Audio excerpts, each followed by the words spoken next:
life, Elaine Renette, certified life coach for Good Works Coaching Company.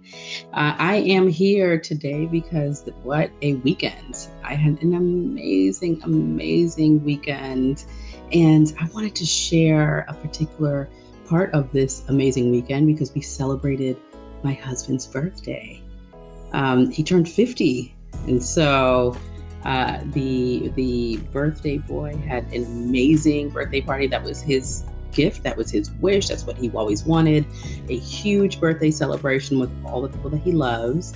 And then we kind of ended the weekend at church on Sunday, where we dedicated our sweet little niece and god baby. And so we were just so happy to share a weekend full of fun, full of food, and making more and more memories.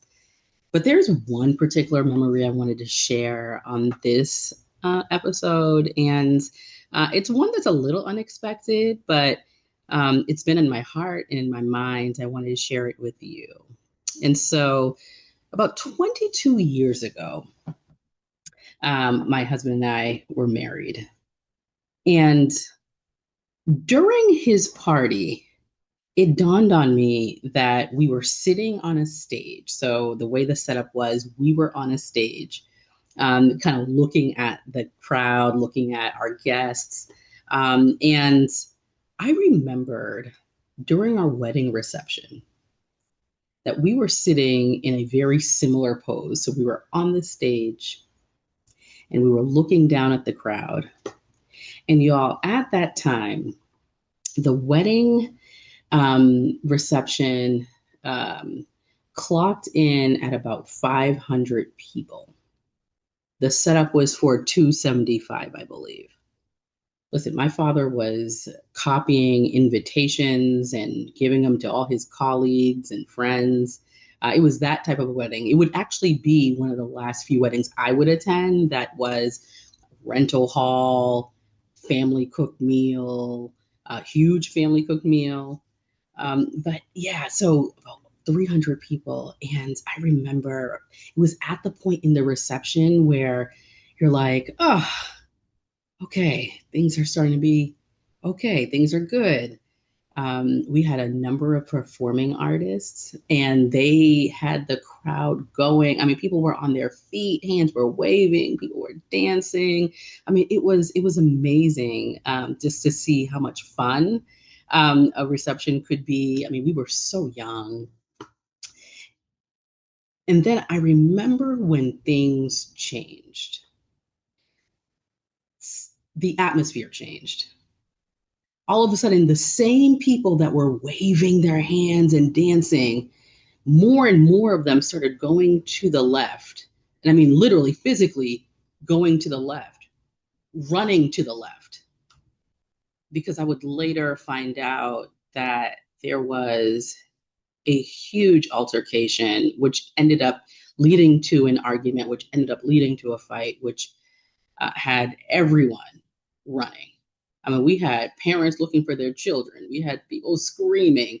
We had our folks, grabbing platters of food on their heads, running out. And I mean, when I say, I'm talking about island style, like platters of food on their head, running out because party was done. And I kept thinking to myself, the cake, we didn't even cut the cake. I mean, maybe it was more shock and awe than anything else, but I did end up finding a picture where we were in front of the cake because they kind of corralled us into, taking pictures. And I couldn't even focus on the camera. I was just so shocked and just couldn't believe how things could just change so quickly, for the worse so quickly. Many years later,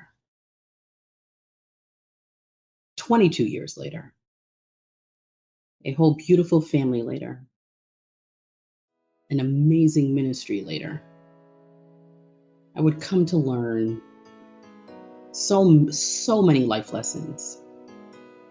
But the one that hits me the most is endurance truly does transform chaos into growth.